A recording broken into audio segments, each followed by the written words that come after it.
Hello to you all and welcome back to the course.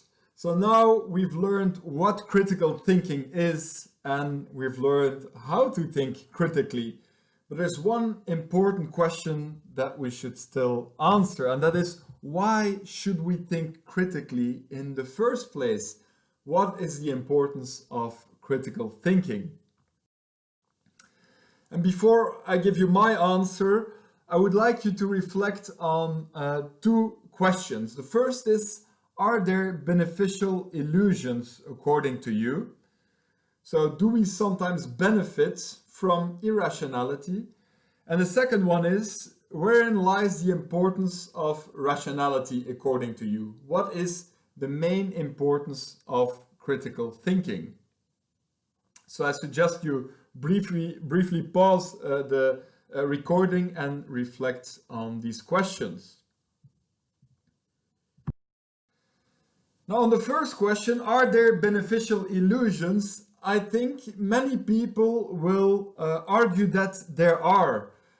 Let's take religion, for instance. Marx famously called it the opium of the people, and religious beliefs, well, they do offer psychological comfort to a great many people, psychological comfort given that there's an eternal blissful afterlife, that there's a God with a plan taking care of you. Well, these beliefs that can be highly cherished will obviously offer important psychological support.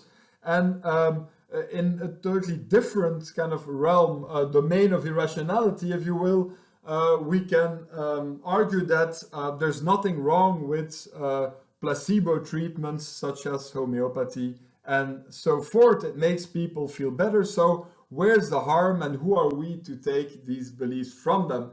And obviously, well, critical thinking is not about imposing beliefs or forbidding certain beliefs. That would be the opposite of critical thinking. That would be dogmatic thinking. But nevertheless, I think we should be careful with illusions, and that for two important reasons. Well, first of all, these illusions, they often come with a dark side of the coin.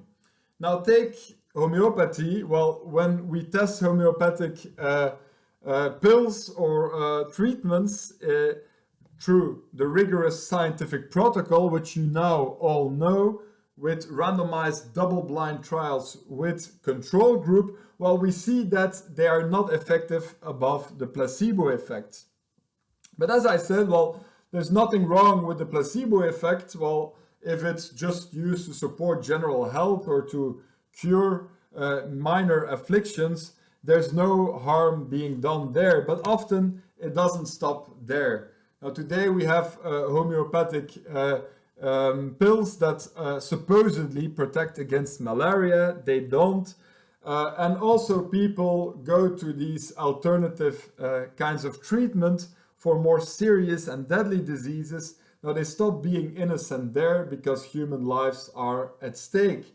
And perhaps most troubling is the fact that in many of these alternative circles, people are starting to warn against vaccination. It is said to be bad for your health, and that it can even lead to things like autism, which it cannot. I mean, there's been rigorous scientific research on the matter, and those risks are being conclusively excluded.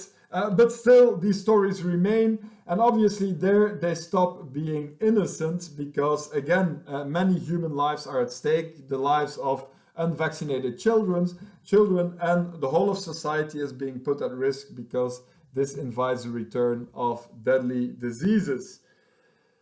Now, a second reason why we should be careful with illusions is because, as I mentioned in a previous lecture, well, illusions, they tend to branch out in our thinking. Once we take on board certain illusions, we become more prone to take on board other illusions, and research clearly shows this. So we can selectively take on board, beneficial illusions.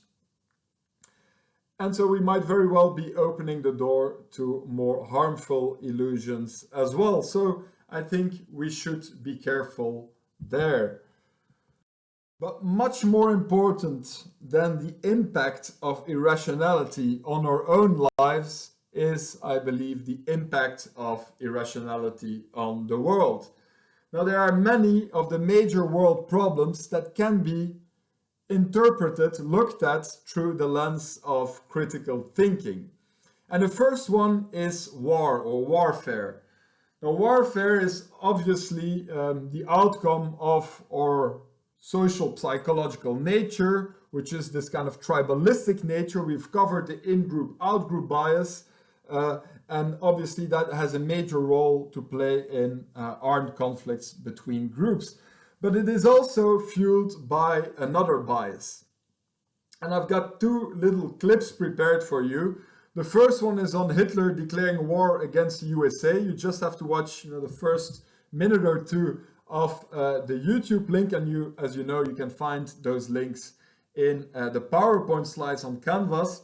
And the second one is on Bush declaring war against Iraq, and the end of that clip is the most relevant part. Now, please go and watch these clips and ask yourselves, well, what kind of bias is present here in these declarations of war?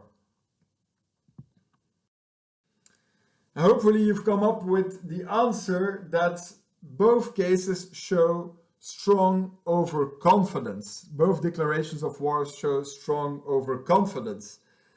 And according to the historian Blainey, this kind of overconfidence, what he calls a blind optimism, is actually a central part of the prelude to almost any war. Because if you're going to wage war, well, you probably have a pretty strong belief that you can win that war. If you think you're going to be beaten badly, well, you generally do not tend to engage in the conflict. So there's often overconfidence here on at least one of the two warring parties, and sometimes even overconfidence in the two parties waging war against each other, because they radically underestimate the costs that the conflict will bring. So Blainey talks about the First World War, in which both parties thought they would celebrate their victory by Christmas in 1914. Now, obviously, the war lasted quite a bit longer than that. It lasted till 1918, and the costs were so much higher than they had anticipated. And we see that overconfidence as well in those clips you hopefully just watched when Hitler declares war on the United States in a kind of way he didn't have to do so, and he takes on board a formidable enemy, and that is seen by many historians as a turning point in the war. So a strong overconfidence here that ultimately would lead to the German defeat.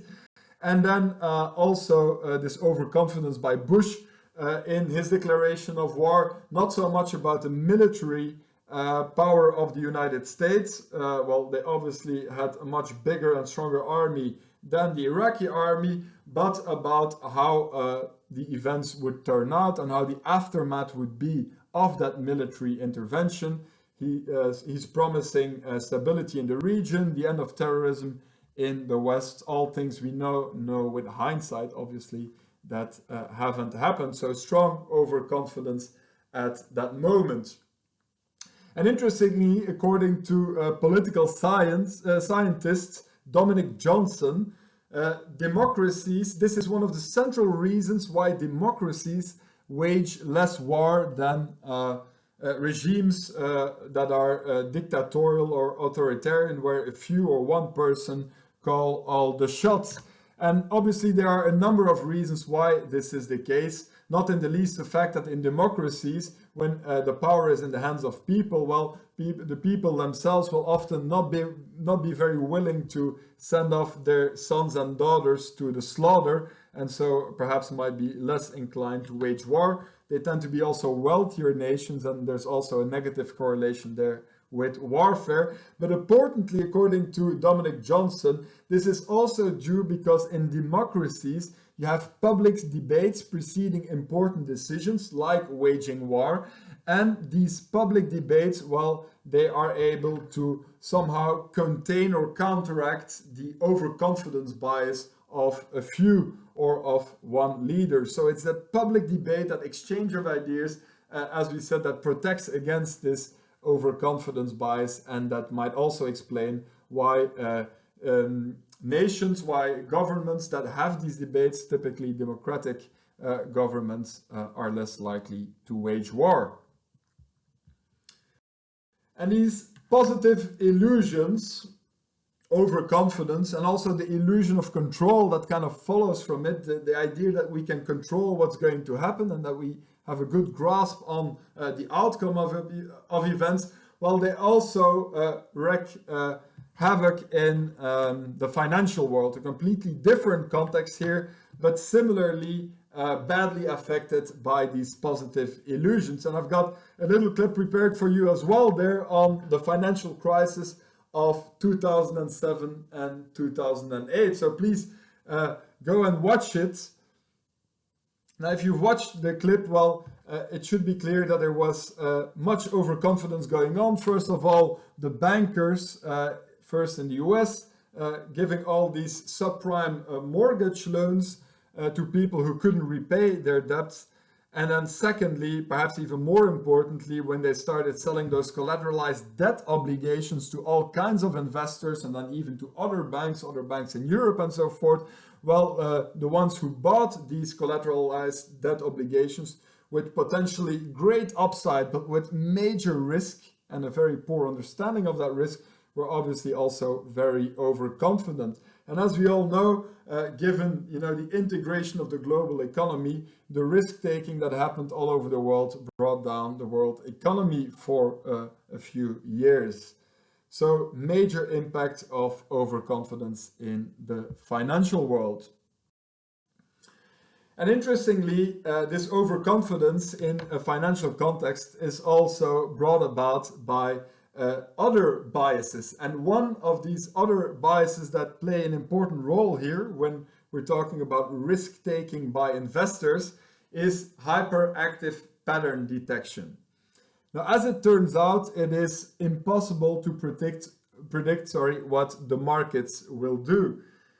If you do large statistical analysis of hedge funds and traders, we see that their performance over the years shows almost no correlation, meaning that there's no success in a predictable way to be had by certain hedge funds or traders. Nevertheless, these financial experts, these traders, well, they develop all kinds of very complex models and see all kinds of patterns and links, and they act on that with a great level of certitude, so are willing to take a lot of risks on their bets, but risks that, again, statistical analysis show are misgiven.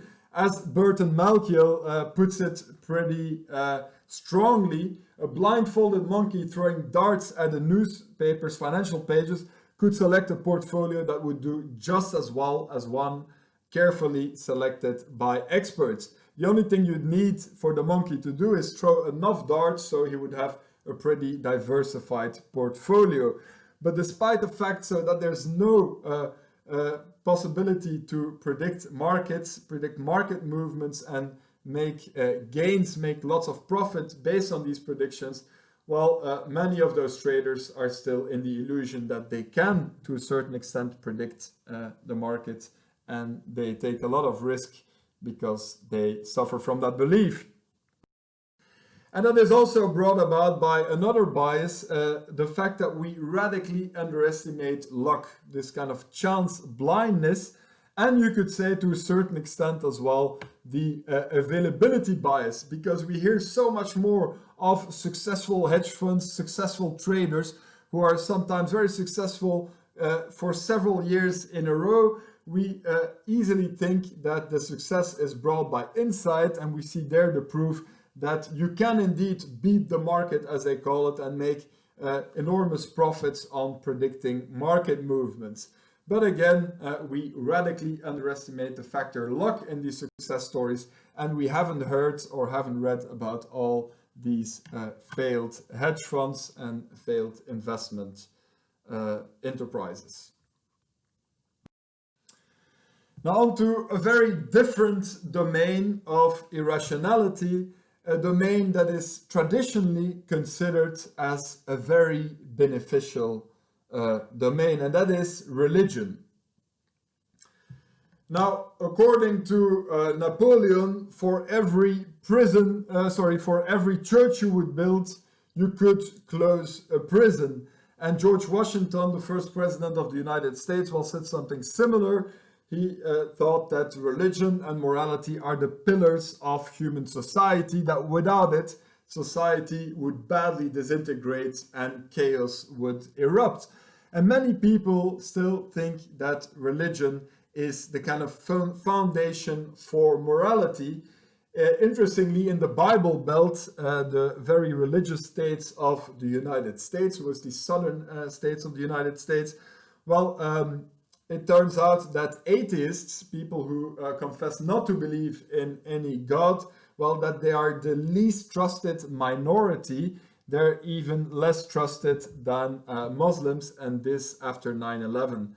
So the reasoning there goes, well, if people do not believe in a God and they do not fear the punishment of that God for immoral behavior, why would they behave morally?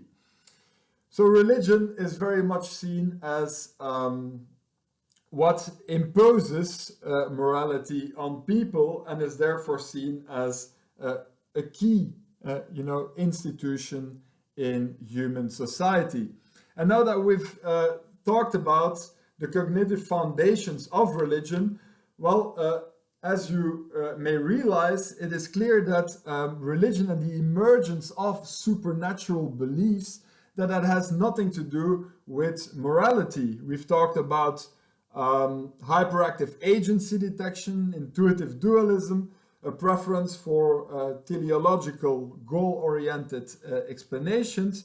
All of this has nothing to do with morality. And in fact, for the major part of human history, the religions we had did not have any moral norms integrated into it, did not impose any moral codes on the believers. In fact, those religions were animistic religions, which infused the whole of the world with some kind of supernatural essences. It's a typical religions, the shamanic religions, for instance, of many nomad tribes and many traditional societies still today. And even if we look at older religions like the Roman and the Greek religion, we see that the gods they had in their polytheistic religion, well, they were neither examples of moral behavior, nor did they impose moral behavior on the believers and punish immoral behavior. Now, it turns out that morality was integrated in religion pretty recently in our history, and a great example of a strong integration of morality and religion is in the Abrahamic religions, Judaism, Christianity, and Islam. And according to scientists of religion, well, this is because by integrating these norms in religion and by having this punishing God that punishes immoral behavior, well, you can create a society that is living together more harmoniously. There's less conflict in society.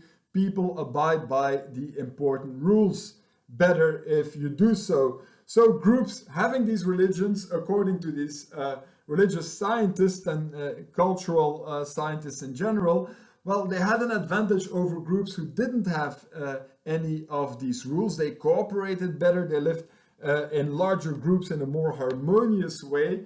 But again, well, this prosociality, as they call it, the fact that religious norms make you abide by all kinds of social and even altruistic norms within the group, often comes with a dark side. That is, that it often also, that these religions, these very moral religions, well, they also kind of impose hostility towards other groups, people living in different regions, having different cultures, and especially having different religious affiliations. And so we see that religion did not only promote in-group cooperation, but also to a certain extent out-group hostility. And the history of those very moral religions, especially Christianity and Islam, is filled with religious conflicts. Think about crusades. Is also filled with proselytism, the urge to convert other people to belong to your own belief. And so their considerable cultural success, more than 50% of the world population today is either Christian and Muslim, is not only due to the harmony that they created within these groups, but also to an important extent to the kind of not hostility, if not hostility, well then definitely intolerance they have for other beliefs and the need to convert other people to that belief, to their own belief. And so that is one way in which religion does not only have positive effects when it comes to morality. A second way is that it often tends to put the brakes on moral progress, because it goes back to ancient texts and prescripts. It cannot easily adapt to new moral norms and moral progress. Think about the position of the Church and of Islam regarding homosexuality.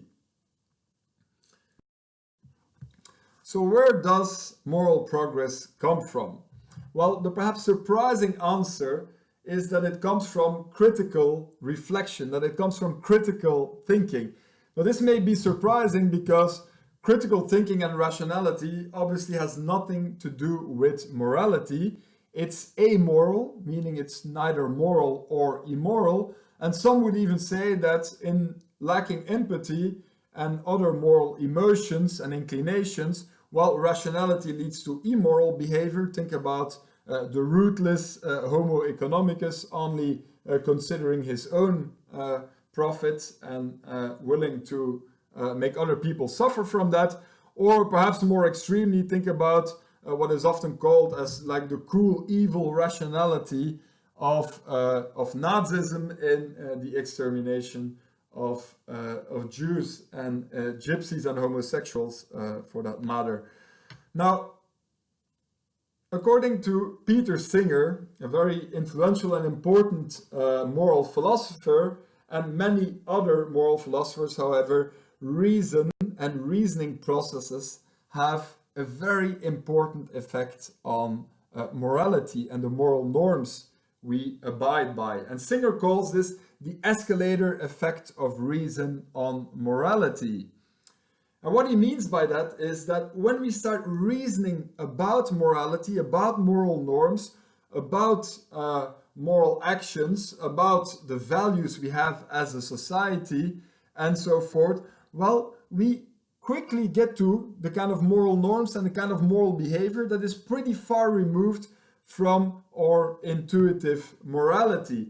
And first of all, according to Singer, you can see that in what he calls expanding the moral circle. When we start thinking about moral issues, and in particular when we start thinking about people belonging to our own group and people belonging to different groups, we quickly come to the realization that there's no principal difference between these two people, and also that it's not their responsibility, not their choice even, to belong to one group as opposed to another group. So they can't really suffer from that fact. They shouldn't have negative consequences because of that fact.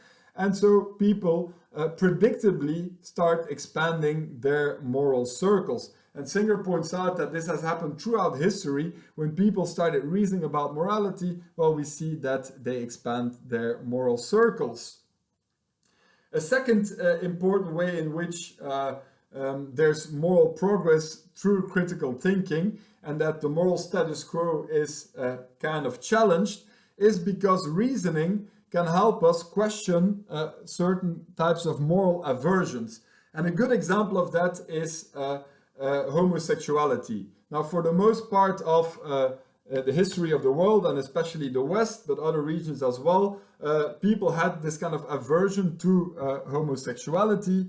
It was considered as unnatural and therefore also immoral. And obviously, as I pointed out, well, religious moral systems went often along with this.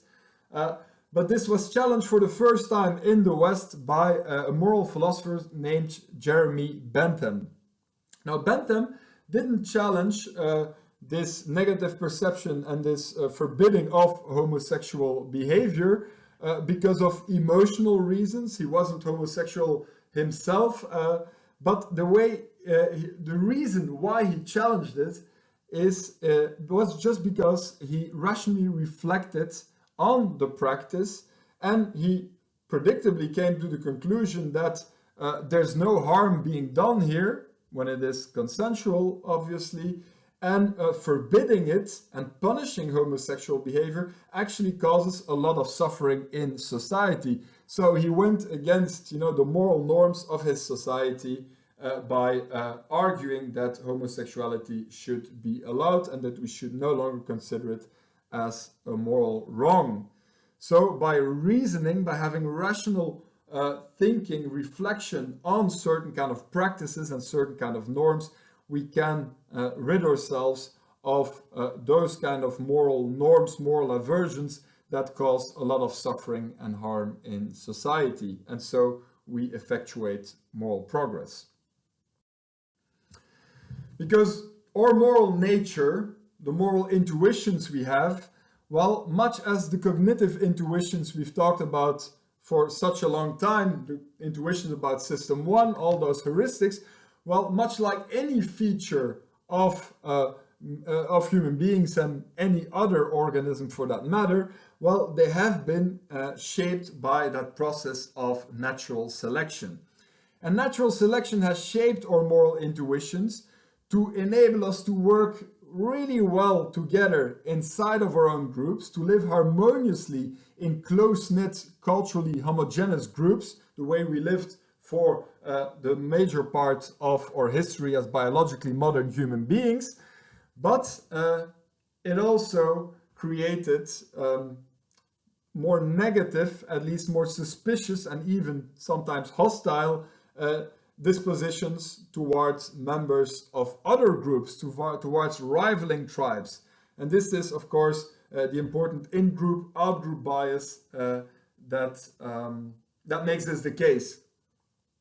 And so our moral nature, well, is everything but perfect. It often leads to very bad societal results, especially in a modern context in which we live in multicultural societies, and groups, different nations, different cultural groups have to work closely together. Our moral nature is not suited to do well in this kind of context, and it often obviously already has led to many major societal woes like warfare, like racism, and so forth. But luckily, we aren't slaves of our moral nature. In fact, in our recent history, there has been a wave of incredible moral progress. If you think about the late Middle Ages, where women were burnt at stake because there were alleged witches, where religious dissidents were tortured to death, and where slavery was an institutionalized reality, and our day to day, where we have equal rights for all people, regardless of their gender, racial backgrounds, culture, beliefs, and so forth.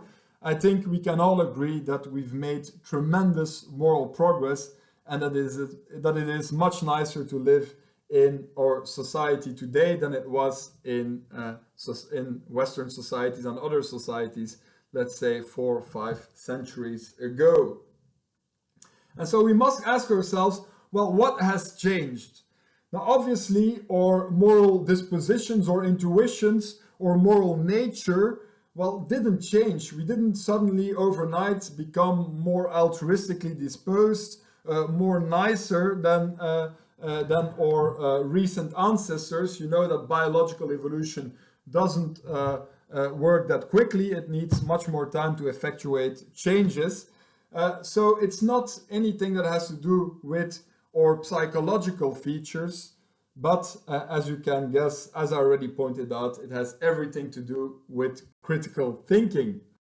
Now, in particular, what brought on this recent moral revolution is the thinking of a number of philosophers and other intellectuals that after the dogmatic Middle Ages, where all moral issues had to be answered with precepts from religion and the interpretation of these precepts by priests, well, were for the first time able to engage in autonomous reflection on these different norms. So we see that all of these moral philosophers like Kant, like Locke, and so forth, that they will challenge the status quo from rational grounds, like Bentham, as I already mentioned, and their thinking will lead or will bring about an enormous wave of moral progress, a wave that is still ongoing. Because today still moral progress is being achieved. And again, the motor of that moral progress is critical reflection.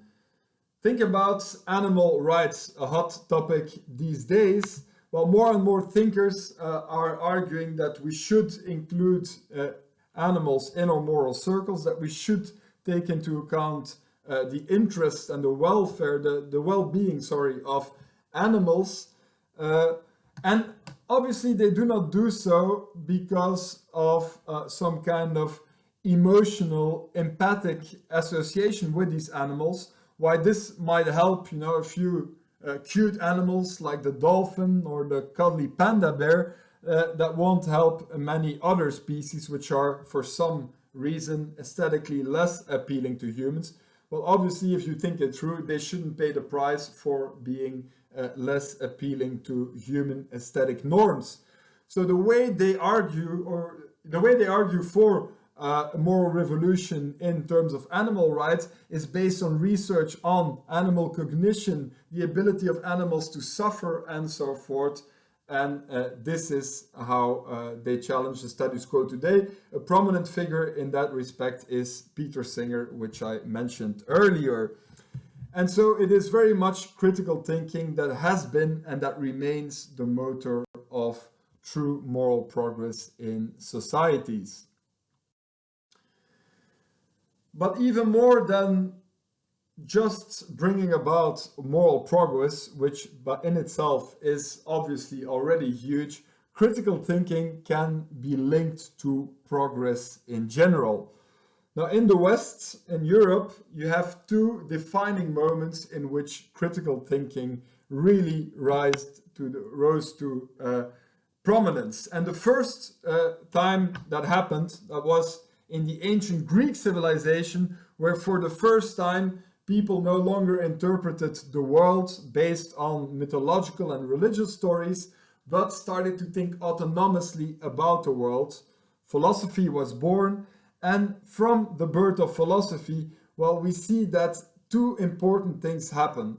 On the one hand, there's much more innovations because many more people are left to think, and they start developing sciences, they start developing all kinds of products that follow from these sciences, technological innovations, and so you see that the well-being and the wealth in that society is going up. But you also see, as kind of linking to what I've said before, that they start questioning their societal structures, the way their society is organized. And in Greece in the 4th century before Christ, you see that for the first time in human history, people start experimenting with more inclusive forms of government, democratic kinds of government, not completely inclusive, I must point out, because women and slaves, did not have any democratic rights. But so for the first time, society is starting to open a little bit, and that is as well the product of critical thinking and critical reflection. Then after the Roman era, Europe would be plunged into 1,000 years of dogmatic thinking again, dominated by Christianity. And in fact, we see very little innovation during that period. Interestingly, if you would take a 7th century European and you would somehow magically, flash him over to the 14th century, well, he wouldn't be waking up in a completely different world. It would still be a world dominated by the church and agricultural society. There would obviously be changes, but he wouldn't wake up in a radically different world. If you would take that 14th century person and flash him over to our day and age now, which is a similar kind of period, well, he would obviously be incredibly amazed by how the world has changed. And so what has changed is that after that 1,000 years of standstill to a certain extent, that's why they call it the Middle Ages, they're stuck in there and nothing really fundamentally happens. That's obviously a slight exaggeration. But what happened after these Middle Ages, well, is that once again, critical thinking was able to flourish in the Renaissance and then leading to the Enlightenment. Thinkers could once again think autonomously about their world, or there was some more room for them to do so, although the first of these thinkers were very brave and courageous men and risked to be prosecuted by the church for their autonomous thinking. But so critical thinking was out of the bottle again, the genie was out of the bottle, and what you see is in a very short amount of time, first of all, the modern sciences start to develop.